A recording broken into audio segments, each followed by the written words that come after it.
All right, now after formatting our data so that it's easy to read, what we're going to do then is we're going to start doing some calculations. Now, one of the graphs for this project is a line graph of sales data. Now, while it's possible to create this graph from the raw data with the sales and the cost involved, we don't actually want the cost in the graph. We only want the sales. And so it's kind of messy to have to create it from both the sales and the cost data all in the same table. So what we're going to do is we're going to start by separating out our sales and cost data separately into new columns so that we have just the sales data and just the cost data. It will make our future calculations also a little bit easier, and it will make creating this graph a little bit easier. So what I'm going to do is I'm just going to create a new table. I am going to copy my data from my formatted table, and I am just going to copy the sales data. Now, rather than copy and paste all of these things and then have to recreate the dates and everything else, what I'm going to do is I'm going to use cell references in order to create the data. So first, I am going to copy out my dates, 22 March, 23 March, and Excel can, hopefully it will do this correctly. Two more. I think our data goes to April 10th. There we go. Now, if you only do one of these at a time, it may not update the way that you expect, so just do be careful with that. And then using a cell reference, I'm simply going to point at the cell that I want to copy with an equal sign, and it will copy the value for me. Now, if I do this for one row of the sales data manually, I can then copy it all the way down the columns for each of the remaining values.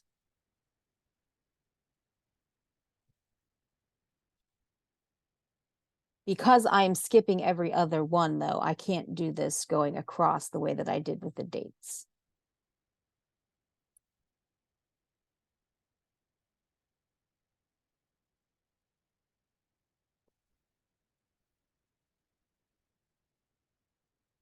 Again, as I said, you can also copy and paste the columns. That will also work.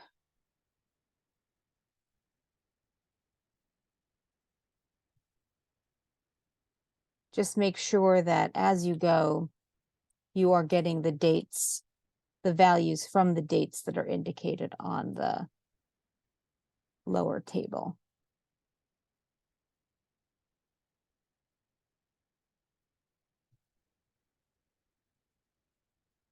Equals April 4, April 5, April 6.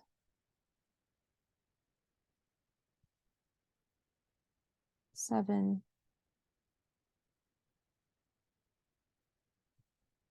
8. You can, of course, also type these in manually. That's going to work just as well, but pointing and clicking works just great. All right, so now I have all of my sales data from the grocery column, and so the grocery row. And so now I can just, because I just want to copy all the values down the rest of the table, I can just copy those down until I fill out my row. Yep, that was all of them. Now, once I have, now notice that I've lost the formatting with this. So you may want to, again, reformat the data so that it's easier to read.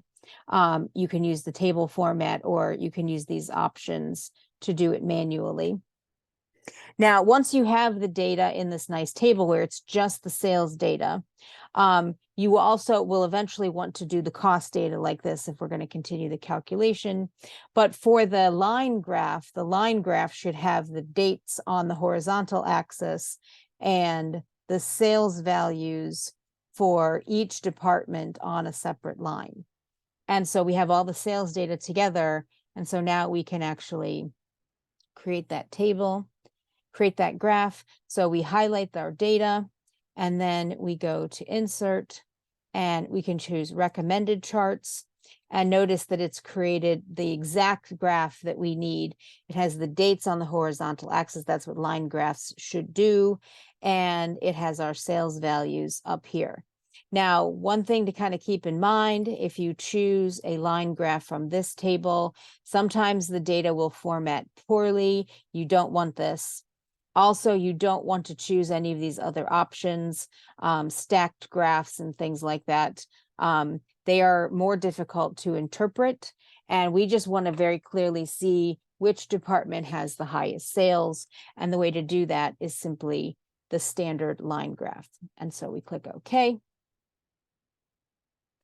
And don't put this over top of the data. That's bad.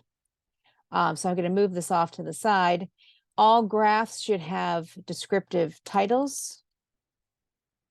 So daily sales for each department. And all line graphs and bar graphs should have axis titles that tell us what data is graphed on that particular axis.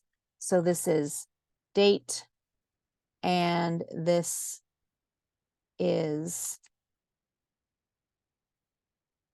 sales in dollars. Now, you can also make this graph a little bit bigger in order to make it easier to read.